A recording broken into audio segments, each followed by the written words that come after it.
ఆ రోజే మేము పార్టీలోకి రావాల్సింది. కానీ జరిగిన కొన్ని సంఘటనల వల్ల, కొన్ని ఇష్యూస్ వల్ల అది ఆగటం జరిగింది.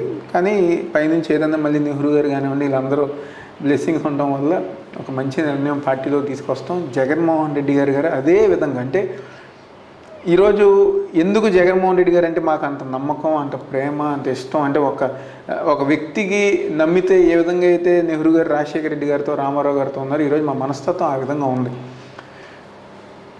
రాజకీయంగా కేవలం నాకే కాదు, 40 సంవత్సరాలు నెహ్రూ గారి వ్యవస్థకు గారే జగన్మోహన్ రెడ్డి గారు పునర్జన్మని ఇచ్చారు విజయవాడ నగరంలో.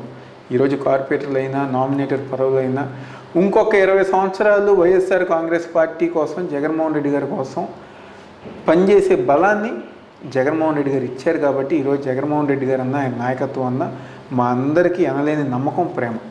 గుడివాడకి మిమ్మల్ని వెళ్ళమని చెప్పినప్పుడు మీరు అభ్యంతరం పెట్టలేదా? పెట్టినా రాజకీయం అనేది చివరి నిమిషం దాకా లాగి అప్పట్లో ముందు ఈస్ట్ ఇస్తానన్నారా? నెహ్రూ గారికి అది చెప్పారు. మీకైతే మనకి చివరిలో మేలు టికెట్ అడిగినప్పుడు మాత్రం ఈ విధంగా గుడివాడని ఆలోచన